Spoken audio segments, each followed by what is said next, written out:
Hola, buenas tardes. Bienvenidos al webinar del proyecto Neurodigital. Vamos a hablar sobre el coste cognitivo de Internet para las personas con discapacidad neurológica. Cuando hablamos de tecnología y discapacidad, normalmente pensamos en todas las posibilidades que nos brinda. Pensamos en aplicaciones que facilitan la comunicación, en servicios que pueden utilizarse desde casa, en herramientas que permiten realizar actividades sin necesidad de desplazarse. Y efectivamente la tecnología puede favorecer de una manera gigante a toda esta independencia. Sin embargo, también puede introducir nuevas barreras que no siempre son visibles a simple vista, como una puerta que requiere de fuerza para abrirla o una distancia física, sino a cosas más cognitivas, por ejemplo, la memoria, la atención, la comprensión, la planificación, etc. Internet, a pesar de que lo utilizamos muy en el día a día y no nos parece tan obvio esto, desde un punto de vista neuropsicológico no es un entorno muy neutro. Cada vez que accedemos a una plataforma, completamos un formulario, confirmamos una operación o resolvemos un mensaje de error, estamos utilizando diferentes funciones cognitivas aunque no nos demos cuenta. Por eso, durante este webinar vamos a analizar qué ocurre cuando las demandas de la vida digital pueden llegar a superar los recursos cognitivos disponibles de una persona. Cómo afecta esto su autonomía, qué características debería tener una sociedad digital, etcétera, etcétera, etcétera. Pero para poder comprender la importancia de este tema, primero tenemos que observar cuánto espacio ocupa el Internet dentro de nuestra vida cotidiana. Actualmente una gran parte de las actividades cotidianas que hacemos las hacemos a través de una pantalla. Pedimos citas médicas a través de una aplicación, consultamos el banco a través del móvil, recibimos comunicaciones administrativas por correo electrónico, descargamos documentos, compramos productos, realizamos trámites, etcétera, etcétera, etcétera. Al final una parte muy importante incluso de nuestras relaciones sociales y personales están a través de entornos digitales. Estas actividades al final ya no son únicamente un accesorio o algo opcional, afectan directamente nuestra salud, nuestra economía, nuestra organización diaria e incluso el ejercicio de muchos de nuestros derechos. Y al final esto termina modificando el cómo entendemos la independencia. Antes, ser independiente era desenvolverse de una manera independiente. Es decir, relacionarse, poder desplazarse, acudir a servicios, comunicarse presencialmente o realizar determinadas actividades en el entorno físico. Hoy en día, además de todo esto, poder entrar en una plataforma, recordar una contraseña, comprender una instrucción, localizar un documento adjunto, confirmarlo o saber qué hacer cuando aparece un error, también es una parte muy importante de la independencia. Al final, hoy en día todo esto es necesario. Una persona puede saber perfectamente qué quiere hacer o cómo hacerlo y planificarlo en su cabeza, pero luego al entrar en esa página web, presentar la solicitud y todo esto, quizás no ser capaz de completar el recorrido digital que el sistema le exige para poder materializar esa decisión. La dificultad no está necesariamente en decidir o en saber qué es lo que tiene que hacer, muchas veces está en atravesar todo el procedimiento digital para llegar a conseguir. Cada gestión digital, aunque no lo creamos, activa procesos mentales. Utilizar Internet no es solamente pulsar botones, ojalá. Implica comprender lo que está ocurriendo, mantener el objetivo, organizar una conducta, tomar decisiones, responder cuando le aparece algo inesperado. Esto lo podemos ver con un ejemplo muy sencillo y muy cotidiano, que es, por ejemplo, pedir una cita médica por Internet. En primer lugar, la persona debe recordar dónde se solicitan estas citas, qué aplicaciones es necesaria, qué usuario utilizaba y cuál era su contraseña. Aquí ya comienza a entrar la memoria y todos los procesos relacionados. Luego, cuando entra en la plataforma, debe localizar la información, la que es importante dentro de todos los iconos que nos aparecen, menús, avisos y notificaciones, lo cual exige de atención selectiva y capacidad para ignorar estímulos que no son relevantes. Después debe seguir una secuencia: seleccionar el servicio, elegir el profesional, buscar la fecha, revisar los datos, confirmar la cita. Todo esto, en todo este punto interviene la planificación y las funciones ejecutivas. Luego puede ocurrir que el sistema le envíe un correo electrónico que después tenga que consultar el código en su móvil y regresar a una pantalla anterior. Todos estos cambios requieren de flexibilidad cognitiva. Al final tiene que pasar de una aplicación a otra sin perder de vista el objetivo inicial. También es necesario comprender instrucciones, como su sesión ha caducado, verifique su identidad, revise las credenciales introducidas, etc. La persona al final puede leer todas estas palabras y aún así no comprender de manera concreta qué es lo que esta aplicación o página web le está pidiendo. Y a esto además se le suma la velocidad de procesamiento. Muchas plataformas incluyen códigos por seguridad que caducan, sesiones limitadas o procesos que deben confirmarse rápidamente. Para una persona que necesita más tiempo para leer, comprender o decidir, esta precisión temporal puede convertirse en una barrera muy grande. Y finalmente aparece la regulación emocional. Cuando una contraseña no funciona, una página se bloquea o un documento no se carga, la persona necesita tolerar la frustración, mantener la calma y buscar otra estrategia. Al final, todas estas funciones no actúan por separado, se van encadenando unas con otras. Por lo tanto, con que ya nos falle una de ellas, toda la línea se ve afectada, aunque sea parcialmente, y una gestión aparentemente sencilla puede volverse algo muy exigente e incluso imposible. Esto puede ocurrir en personas con daño cerebral adquirido, enfermedades neurodegenerativas, esclerosis múltiple, epilepsias, trastornos del neurodesarrollo u otras condiciones neurológicas. Además, el rendimiento puede variar dependiendo del cansancio, de la ansiedad, del momento del día, de la complejidad, de la autoestima relacionada con el mundo del Internet, etc. Por lo tanto, la participación digital tiene un coste, aunque no lo creamos, neuropsicológico muy alto, que no siempre resulta evidente a simple vista y por lo tanto no se le da la importancia que necesita. Muchas personas con discapacidad neurológica saben utilizar un móvil, saben enviar un mensaje, saben llamar por teléfono, saben abrir el correo electrónico o entrar a algunas páginas web que entran continuamente. Y desde fuera, esto ya puede llevarnos a la conclusión de que se desenvuelven correctamente en Internet. Sin embargo, es muy importante entender la diferencia entre manejar acciones digitales breves o conocidas, lo cual no garantiza completar una gestión larga, cambiante o impredecible. Y es donde se diferencia entre lo que es acceso técnico y sostenibilidad cognitiva. El acceso técnico es disponer de un dispositivo y conexión, poder entrar en una aplicación o realizar acciones básicas. La sostenibilidad cognitiva, por el contrario, consiste en poder mantener la atención, comprender lo que está ocurriendo, recordar el objetivo, resolver errores y llegar hasta el final sin un nivel excesivo de agotamiento. Es decir, utilizar todas las herramientas cognitivas que hemos hablado en la diapositiva anterior para poder llegar a un fin. Pensemos que en la secuencia, por ejemplo, que se ve aquí en la diapositiva, la persona inicia sesión, recibe un correo, abre un documento adjunto, completa un formulario, consulta un código de verificación, regresa a la plataforma, entonces le aparece un mensaje y finalmente la sesión, por ejemplo, si no lo hace de manera rápida, puede llegar a caducarse. Cada paso de este proceso que acabo de narrar parece pequeño. El problema aparece cuando todas estas micro demandas se van acumulando.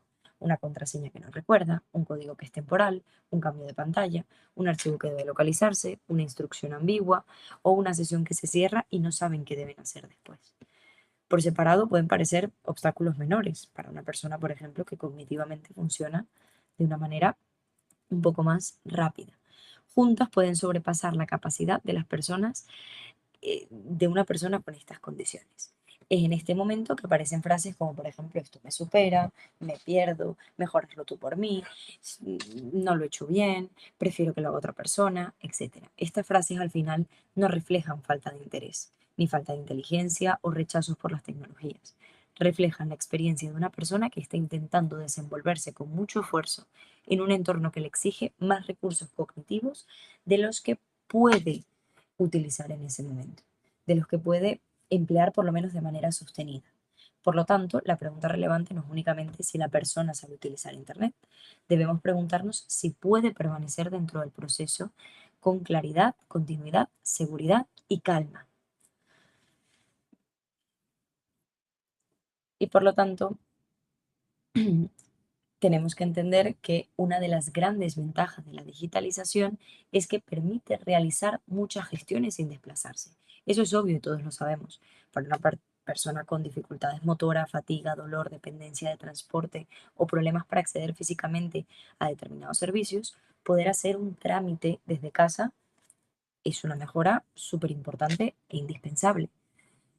Puede evitarse desplazamientos largos, colas, esperas, edificios poco asequibles, limitaciones de horarios. Todo esto, evidentemente, es muy positivo.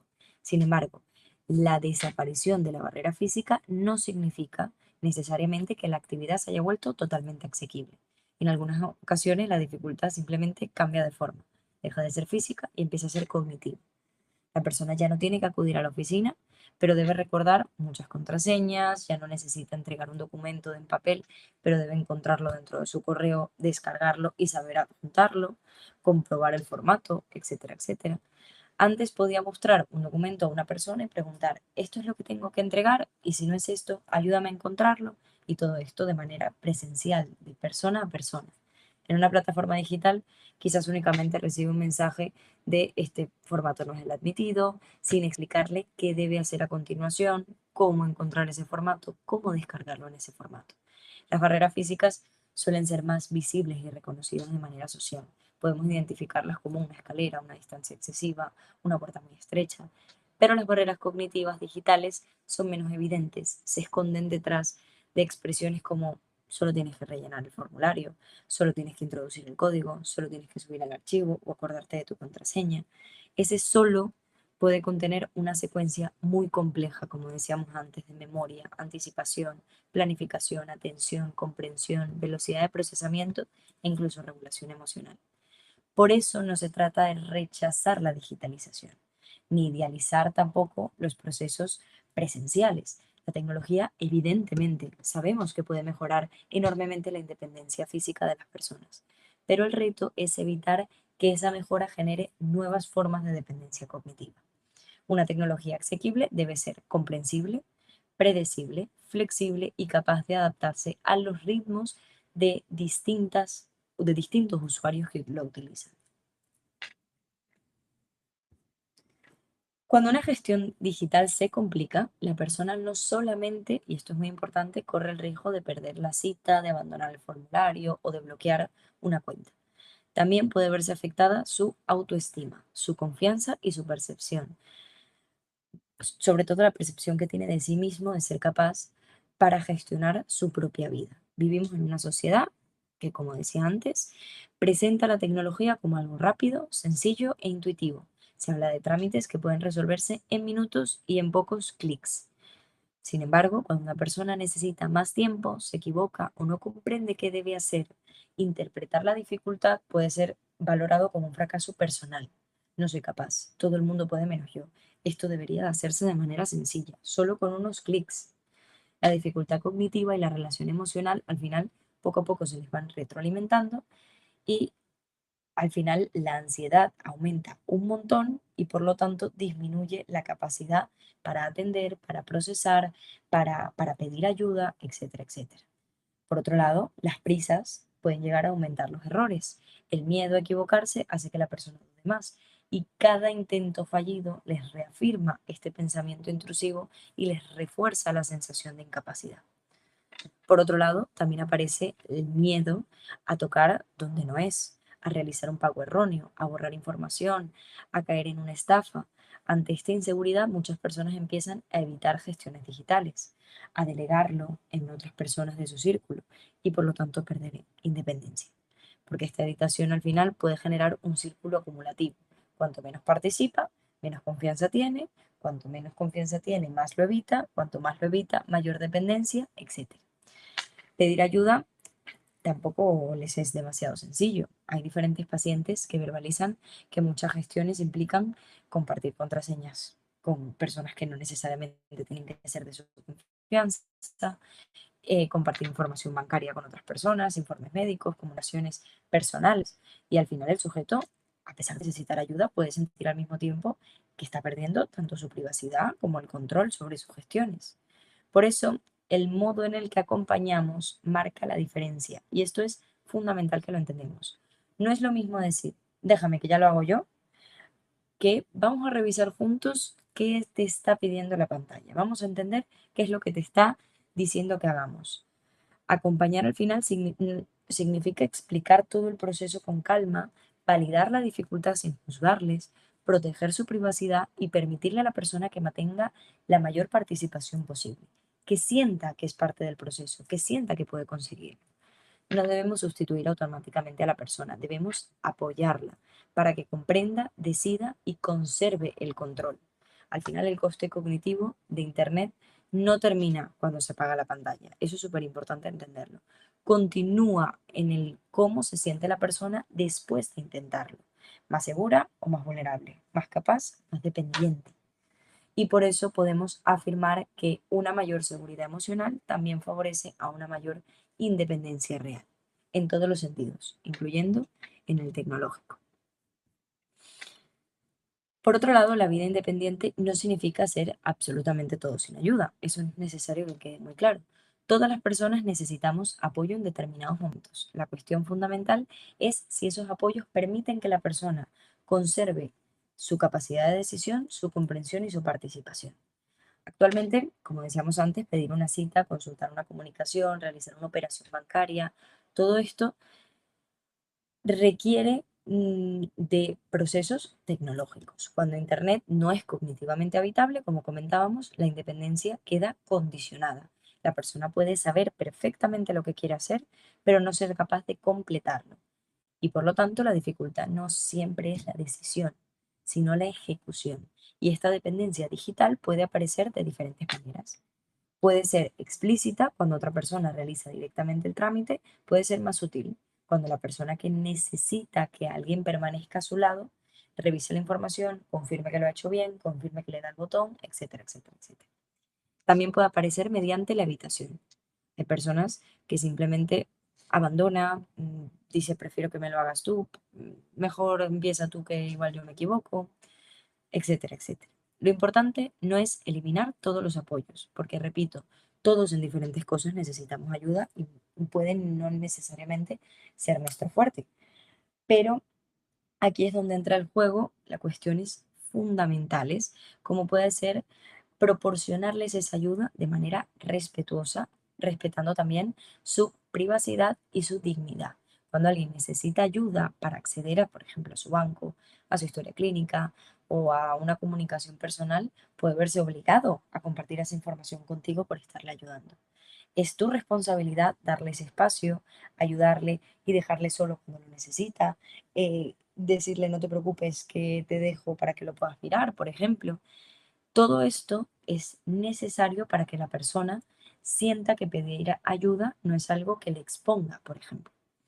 Por otro lado, también está en juego la participación. La persona debe poder comprender lo que se está haciendo para en próximas ocasiones poder intentar hacerlo de manera autónoma, expresar sus preferencias, autorizar acciones y revisar la información relevante.